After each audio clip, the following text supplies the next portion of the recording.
Have you ever felt like no matter what you do, it seems like for every step you take forward, you take one step back? Or how about feeling like there's something inside you that always seems to be holding you back from going after what you really want? If you can relate, I ask you to pay close attention to this video because I have a very important message for you. There is only one, how many? One primary reason people have success, mediocrity, or failure: your thoughts. The formula actually goes like this. Your thoughts lead to your feelings, which lead to your actions, which lead to your results. So, as important as action is, the problem is that most people have difficulties taking action. They think about it, they dream about it, they sure talk about it, but they don't actually do it. Why? One word: mind frick. Mind frick is the one and only thing that actually stops you from achieving anything, I repeat, anything you want in your life. It's what instills doubt, worry, and fear into your life when you try and step out of your comfort zone. Mind frick is that little voice in your head that tells you to stop, or slow down, or don't do this, or don't try that. We all have mind frick, but the difference between those who succeed and those who fail are those who can control their mind frick and those who can control it. See, those who succeed, well, they don't let their mind stop them from taking action. While those who fail, well, they never even get started because they keep believing that fear-based voice in their head. So what can you do? The first step is to become aware that your mind's primary purpose is survival. It's there to protect you. It's not there intentionally to help you succeed. It's there to keep you safe. So, step number one is to recognize what the voice in your head is actually saying. Is what it's saying empowering, or is it coming from fear and doubt? Step number two is to say the four, how many? 4 magic words to your mind. Thank you for sharing. Simple as that. Now, what does that mean? Well, in this case, you're actually acknowledging that your mind is trying to protect you and that it has been heard. And at the same time, you're also directing it to move on to a different thought. And the goal here is to train your mind to move on to a more empowering thought, good or good. Now, of course, there's a bit more to it, but eventually, again, the goal is to become a master. What's the word? Master at quieting and controlling your mind so that it cannot and will not stop you. And to help you do this, I put together a free web class called Don't Believe a Thought You Think, the Greatest Secret to Life. This is definitely a life changer, because when you master your mind, you automatically master your life. All of your life, your money, your success, your relationships, your health, your happiness, everything. Click the link above or below this video and claim your free spot today. This is the most important thing I believe I could ever teach people. It's the Holy Grail, and it will be my honor to gift it to you.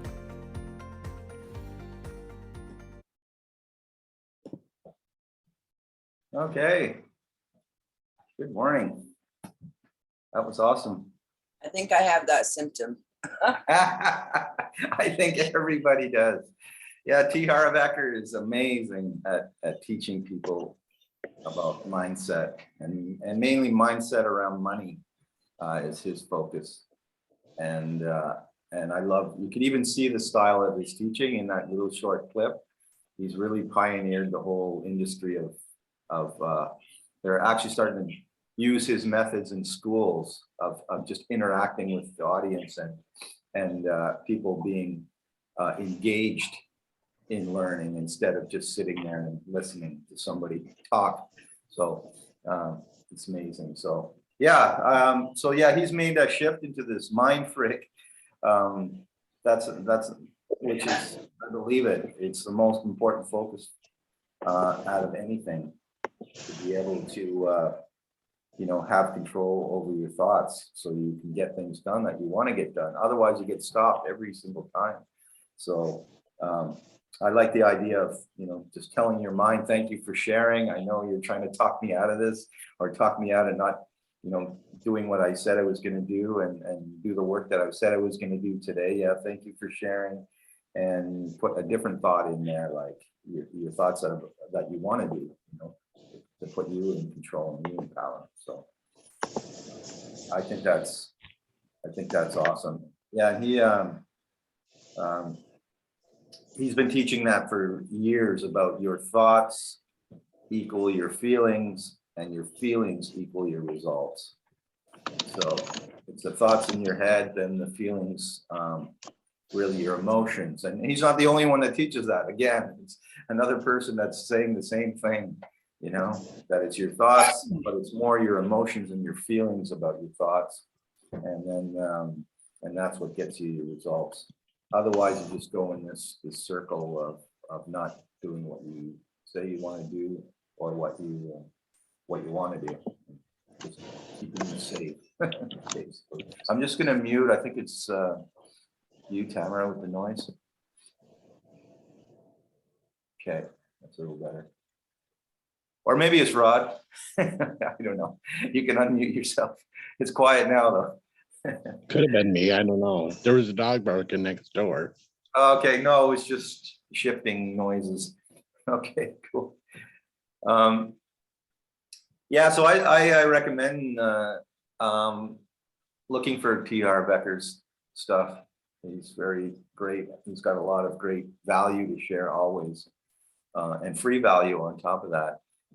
Like I said, I've been to the Millionaire Mind Weekend, and I volunteered for it many times, and it's an amazing weekend of complete value for like 3 days straight. It's unbelievable. So I don't know if he's still running those events, or Peak Potentials is still running those events. So I'll have to look it up to see if they are. But either way, any of the stuff he has to share is of good value. I really like that he said you have to really your feelings, right? Your thoughts become your feelings, and your feelings become your actions, and the actions become the results. And that's something that is consistent with every success teacher that I've been studying right now, like Napoleon Hill and Wayne Dyer and Earl Nightingale, like all of them, James Allen, they all say the same thing. And it really has to do a lot with the power that we have to manifest things through our thought. And of course, like, the whole, if you look around, everything that you see around you was once somebody's thought, and now it's a reality. Like, if we really like try to understand the whole reality of that to me seems to be the biggest thing, because I've manifested things before, and I always used to feel so like kind of goofy saying that, like it's so like out of this world or something. But the truth is that once you've done it a couple of times, you realize like that is exactly what you're doing, whether it sounds freaky or not to you. But that's just a mental resistance. Like the logical side of our brain is saying you can't create something out of nothing. But then of course the spiritual side says everything was created out of nothing. So get it together, right? And so the difference though is the things that I've been obsessed with, where like I think about them and I'm excited, and I think about them and I'm like lost in my dream world, and I'm like laughing in my, at my what I'm imagining, or I'm like feeling really emotional about it, then those things happen, and they happen much faster than the things that I'm just trying to like work really hard at achieving, because that like Esther had said, like if it's out of alignment for whatever reason, and it could just be timing, then it's so much harder to achieve it. So I really like that he talked about putting your feelings, like your thoughts become your feelings, and then your feelings become action, because it's so important to really attach, I think, to why we're doing this, so that we have that emotional connection, and it just makes everything happen so much faster. Yeah, sure. And happen with certainty.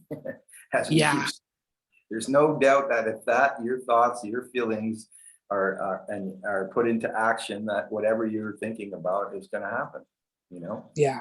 And if it's a longer term goal, like it isn't like making something that will take a day to do, it takes a year to do, then you have to have that consistency of thinking and feeling it over time until it finally becomes a reality.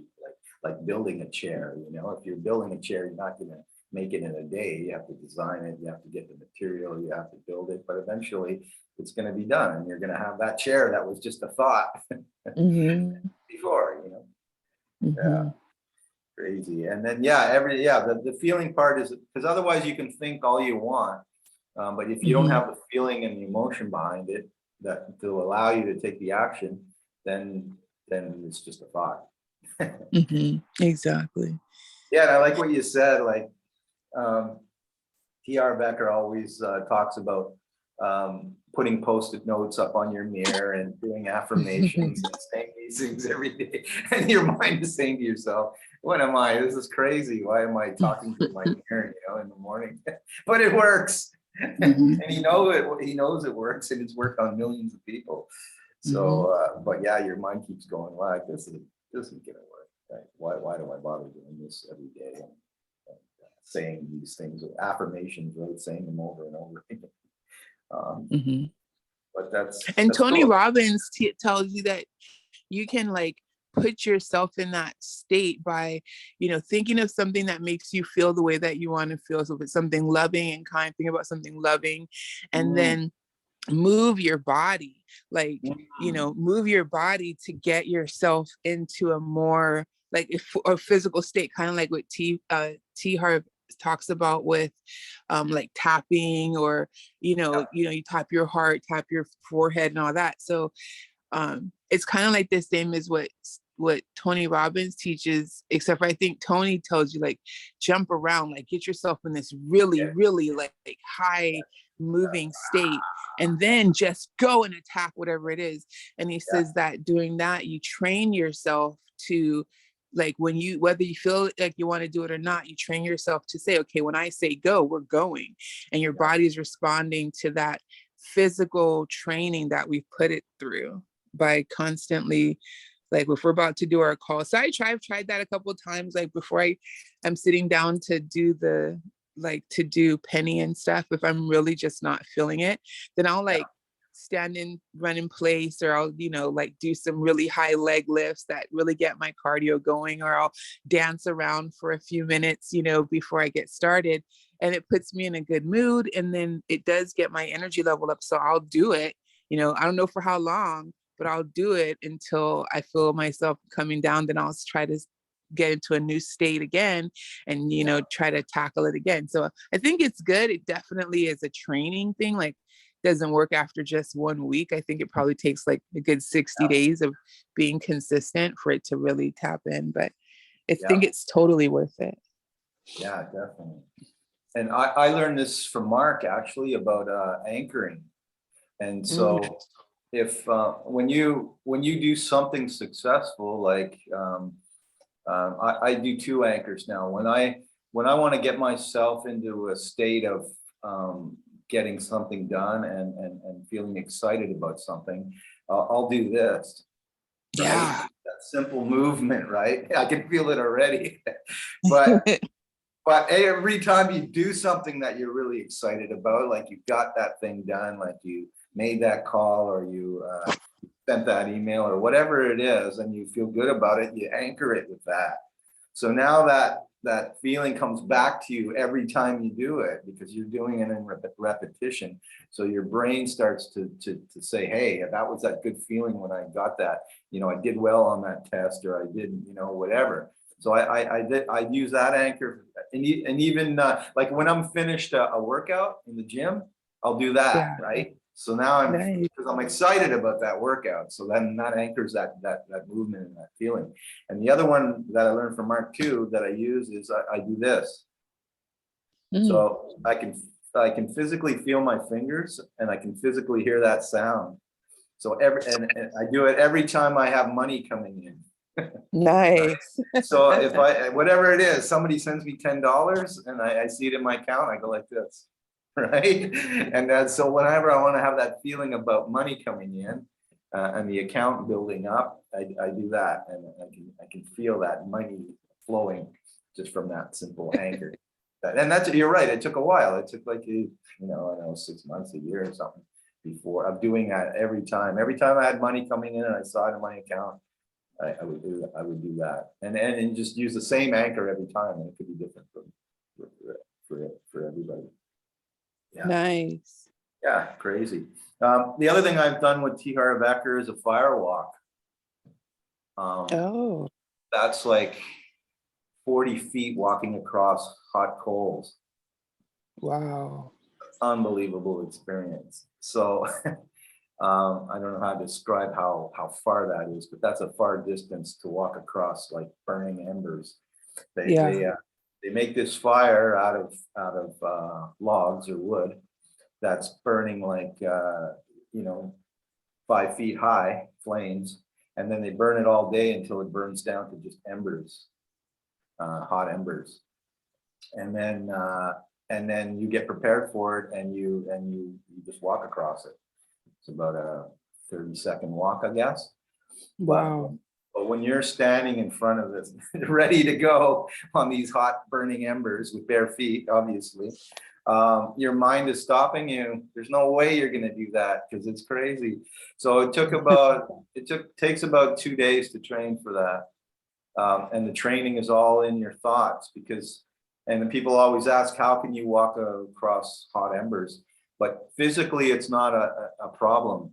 It's easy to do physically, because if you keep moving, it's like taking a hot coal and going like this in your hand back and forth. It's never going to burn, right? Right. So if you're walking across hot embers and you're consistently moving, and you don't stop and you don't slow down and you don't speed up. Speeding up is actually a hard thing too, because then you're going crazy. But you consistently walk, then you're just doing this, right? And then you get to the other side. But no matter how much training you do, you're standing there in front of these hot coals, ready to walk across this fire. And Tony Robbins does it too, because it's really all about mindset training and conditioning your mind that what you need to do and how you need to do it, and that it's not going to burn you, and all these things, and then put those thoughts into your mind, and then be able to use those thoughts when you're standing there in front of it's your turn to walk across. Unbelievable. So wow. and then again, you can teach people all you want about how to do something, put a thing on your knee, whatever. But if you actually have the experience of physically doing, that's another thing T. Harv Eker's a master at. That experience and those feelings are with me forever, because I did that. That one event. So cool. Wow. But the same thing is your thoughts and your feelings and your mindset. Crazy. That sounds pretty exciting. Yeah. So I don't know who else has done that. I recommend it. finding someone who does a fire walk and going and trying it. Because that was an amazing experience. And what I learned too about life, like back in the old days when people were training to be warriors or doing something difficult like fighting for your country or whatever, we couldn't do that today. You couldn't put a sword in somebody's hand and tell them to go and fight for their country, right? There had to be a lot of mindset training for people to be able to go into battle like that. So if you look at it in that sense, we need a battle to go into life in general, and we're never taught that. We have to teach ourselves on our own to do that, just to exist in life and get things done.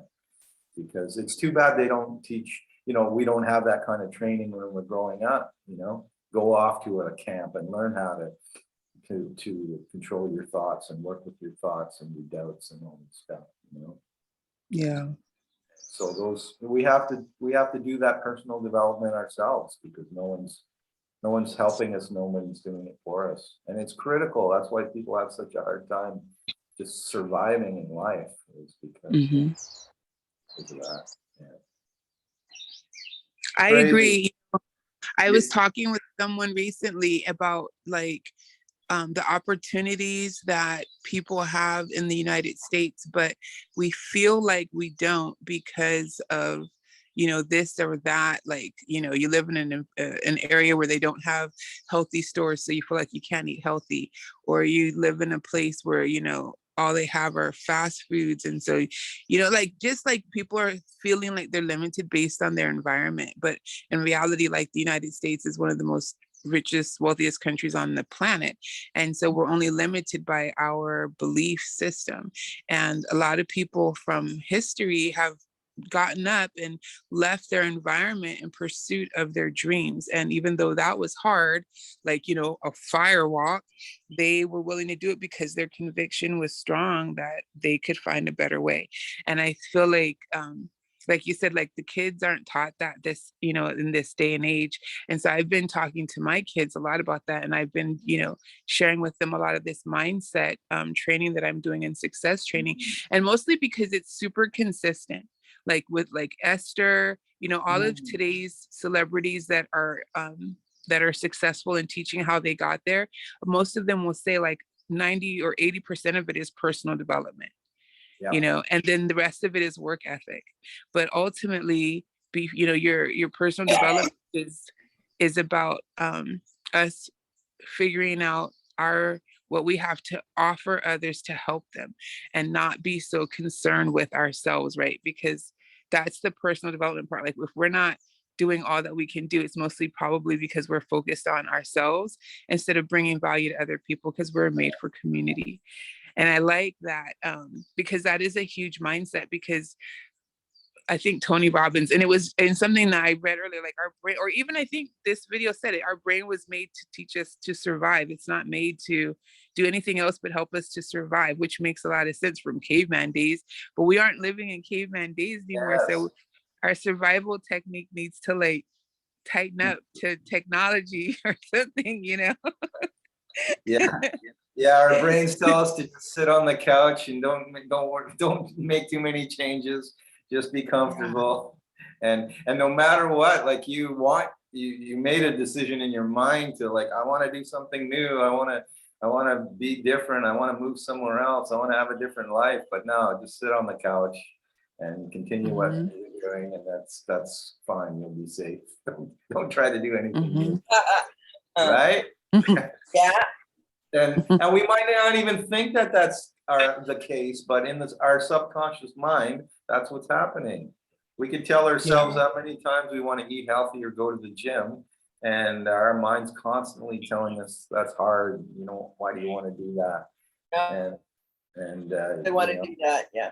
Yeah, just this one time. Okay, I'll have that cheesecake today, or something that I know that's not healthy. And then you do it again the next day and the next day until it becomes back to your old routine, and then you're nice, comfortable and happy.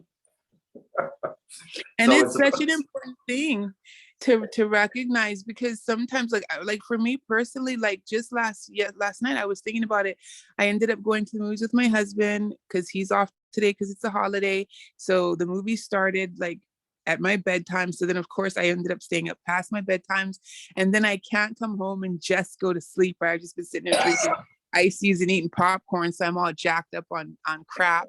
And so it takes a minute for my body to like settle down and everything. So I ended up staying up super late, and everybody else in my house went to bed, and I was like, this sucks, because now I can't get up and do all my things that I want to do at the time that I want to do them, so that I can be in alignment with what I want for myself.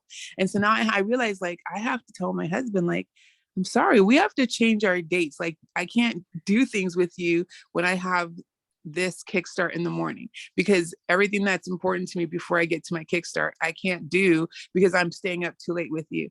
And like, that's a challenging spot for me in a way, because my marriage is important and all these things, right? And so, but like, my mind has to make a decision, and my mind has decided, because I've been reading all of these books and doing all of these personal development things, I recognize immediately that as much as I love my husband, these activities are bringing me out of alignment with my true goal. And so I don't want to participate in this anymore. I love him, and I'll find a new way to do it, but this isn't going to work anymore. And so I have to make a shift. I wouldn't be able to do that if I hadn't been in all those in between times of not really doing what I wanted to do, like not making the calls when I wanted to make the calls, but it felt really icky because of what we're trying to say to them. So I was like, I'm going to read personal development books. I'm going to dig a little bit deeper so that I can figure out how to best share with people, because the way that I'm being told isn't working for me. It isn't, for some reason, I'm not doing it. I know there's resistance, but the more that I'm reading this personal development and I'm figuring out different things that I'm sharing differently, I'm getting different engagement, I'm getting better engagement. So I think that personal development part is so important, because then whenever we're out of alignment, we naturally start to recognize it and then move ourselves more into it versus having to force yourself, but it's every little choice that we make along the way. Even if we are sitting on the couch, are you sitting on the couch watching just, Criminal Minds? Because that used to be me. Or are we sitting on the couch watching, Harv Eker YouTube videos? Like those little shifts do make a difference. And I think, like you said, then anchor ourselves in the celebration of choosing a mindset video over general entertainment, right? I really like that anchor. I'm gonna try that. Like, I like the superhero pose. I don't know if I can always do that, but I like that. Yeah, well, pick something else that works. It could be anything. It could be clapping your hands. It could be whatever. Yeah. Something that puts you in that state and that feeling. And you know what else I find is really important that it's taken me a long time to learn is you need to flow in the now. So we're always trying to improve for the future, like getting better at this, better at that. But it's also very important to flow in the now and be enjoying what you're doing right at the moment. So if you happen to be sitting on the couch watching whatever and just not feeling guilty about it, feeling that this is what I'm doing right now and this is what I'm enjoying right now. And then, I wish I was doing something else, but I'm doing this now. And then you click back into the flow. Otherwise, like you're always trying to do something for the future. You're not in the now and you're not flowing in the now, right? Thinking, okay, one day I will be there. One day I'm doing this for one day, but no, you're doing it for right now. You're enjoying it right now. So I learned to, if I happen to be staying up late for whatever reason, and I don't want to be, I'm not kicking myself for it. I'm saying this is where we are right now. This is what we're doing, and I'll just adjust from there. Otherwise, you're always kicking yourself for things you should be doing or not doing. Like if I don't go for the gym for a week, I'm okay with it, and then I know it's going to pick up and flow again. And something about like the reticular activating system or something, like it doesn't know whether you're in the now or in the future. So if we're always like trying like, oh, I'm going to do this for the future, your brain doesn't know. All that it understands is, okay, well, not now. So then you just don't get it now. And so whatever it is that we're like, I want this, I'm working for this, then it's like, no, I'm working for this right now. I like that because I've read that is very true also. And also you're thinking about like you're already there. It's like your brain doesn't know the difference between that either. You are right there, you are where you are where you want to be. And if you have that feeling, instead of thinking I'm trying to get somewhere, I'm trying to get in shape, trying to make some money, then you're always just trying. Your brain doesn't know that. It's like I'm exactly where I need to be right now, and we're making plans to move forward and be in the flow. But as soon as you're right, your brain doesn't know the difference between if it's already happened in your mind or already happened in actual reality. Right. And you're right. Our brain is We're not the only ones making this up. Like everyone that's successful says the same thing. Over the centuries, like Eric Nightingale or all these guys, that was 100 years ago. James Allen and all these guys, it was a long time ago, and nobody's saying that much different. They're just saying it in a different way. Literally. And even these guys, they're like almost quoting from the Bible, I was just going to say that. They're just using messages from the Bible that was told 2,000 years ago. Right. Oh, there you go. They're just, they didn't have motivational seminars back then. Not the same way. Personal development, but it was all personal development, right from So that yeah. That's cool. Okay, we're down to Back a in minute. those days, they didn't call it personal development. They called it principles of success. That was the difference. Yeah, right. Yeah, right. Yeah, cool. Okay, awesome. That was an awesome conversation. Cool. Good to Right see you on. guys. Good to see you, Tamara and Rod. We'll have a great week this week. Yes. Productive week. Get out of your thoughts and into Into your action. action and your feelings and your results. Awesome. We're gonna try So that this week. tomorrow is marketing, right? Yeah, we'll do some marketing, online training. Yeah, we can talk about it. If you got something to share, we can